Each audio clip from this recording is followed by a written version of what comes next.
is yours. Farayo yawuliranga tasobola kumikiriza Pharaoh felt that he couldn't withhold it now. N'agamba nti nedda. Say no. Ayita Ibulayimu amugamba nti twala. Pharaoh, Abraham, amugamba nti twala mukazi we. Take your wife. Ibulayimu n'akwata mukyala we. Then Abraham took the wife and they went back. Ibulayimu ekikyo kimudidde. Abraham, yours has been restored. Ekyo Ibulayimu kikoze kitya? Abraham, kimudidde. Yesu omulungi yebazibwe. Amen. Kati gwe abadde awonisa abadde aweddemu amaanyi. So those who have been destroyed, obadde wakivaako ng'ogamba nti oba batwala singala ng'oyimiridde mu mazima ne muweekanya kubanga ebyaffe si byakulwana n'amaanyi n'amubiri naye sigala ng'okuuta evivi wansi bayibuli egamba nti ndikigonika kati leeka kyatwalibwa emyaka emeka kati leeka kyatwalibwa emyaka emeka agambye nti ndikigonika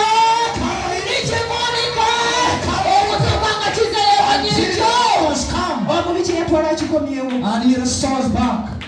What the anniversary took with the restore.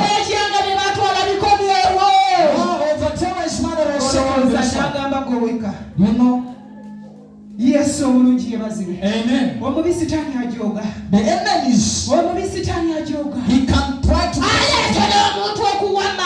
he wants to take care of it. He takes. Omusajja omu yali neighbor waffe mu kyalo. There was a certain neighbor in the village. Oli nonga yali neighbor omuzibu. He was different neighbor. Ku bibanja ensalosalo. Very hard on the boundaries. Nga taloga ne baloga. He could bewitch everything. Naye nga ne bw'oba osimbye okoma wano n'osimba ebijanjaalo. Then if you plant the beans up with the here. Kale akuloga ng'ate nawe n'otuukawo n'omanya nti alina kye yakoze. He has to bring the charm there. And you have to know. Akuulira ddala wano ebijanjaalo. He has to uproot that. Mwana wa Katonda si kubirya. Not just to eat them. N'abisanza n'abiteeka wano ewuwe. He takes to his place. Naawe ne bw'ojja. If you come, walaba yakudde wali ebijanjaalo binaabisanza just know that these things were uprooted from here to the other place. Yes, omulungi yeebazibwe. Amen. Naye nga tukyali tetumanyi Katonda. But by then we did not go. Omusajja oli n'atuuka ku extent. This man went to the extent. Nga olubimbi lw'emulimi olusooka nga tannayitayo. Even where you had just ogenda okulimalimako mubeereko omulutuusa. To a certain point. Naye bw'abasanga mutemye omusiri gwa lumonde leero. When he finds you digging something, you find that the whole garden is smelling of feces. Nga bwenna abagenze nga n'ekikata kibulemu okubutemu okuweza. Now you cannot even dig from there. Yesu omulungi yeebazibwe. Amen. Naye ebiro bibaawo, ebiseera bibaawo, nga takyayinza kubikola nate. Nga ne bwakula ebijanjaalo ne bwaloga atya. Oba wasimba omusiri gwo, nga mujja kuba leero gulye. Kubanga gugwo. You will eat it because it's yours. Yesu omulungi yeebazibwe. Amen. Bingi ebitwaliddwa. There are many things have been taken. Essanyu litwaliddwa. Joy has been taken. Mirembe gitwaliddwa. Peace has been taken. Okabya amaziga. You have cried, shed tears. Olaziranye nga toyina ayamba. You have cried loud. Naye basaba ne banyaba ekikyo kikyo. But yours is yours. Ekikyo kikyo. Yours is yours. Omubika abeere nga kizanyidde bw'atya. Omubika abeere nga kikuutiza atya. Kigenda kutuuka. Kikomezebwewo gy'oli. Kubanga wakifuna mu makuba amatuufu. Kubanga Katonda bw'aba akuwadde, abeera akuwadde nga kikyo.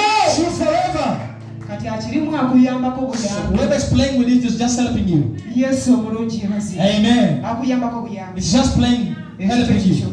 Yours is yours. Ekyange kyange. Mine is mine. Ekikyo kikyo. Yours is yours. Ekyange kyange. Mine is mine. Bayibuli etugambye. The Bible says omukono gwa Mukama. The hand of the Lord ne guzitoowerera Farao. was heavier on Pharaoh. Ibulayimu tayogedde kigambo. Abraham never spoke. Ibulayimu akikwesa olw'obunkeeke bwali. Abraham hid it because naye basebo ne banyabo. Katonda tebamukweka. Ye abeera akimanyi.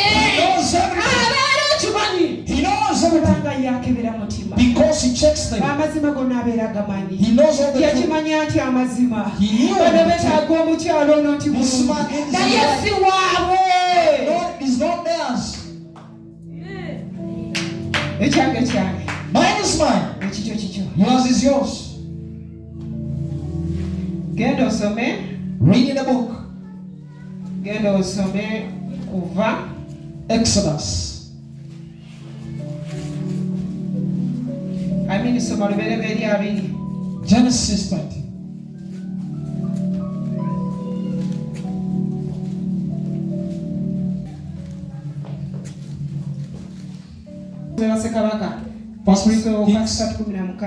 First King chapter 3 verse 26.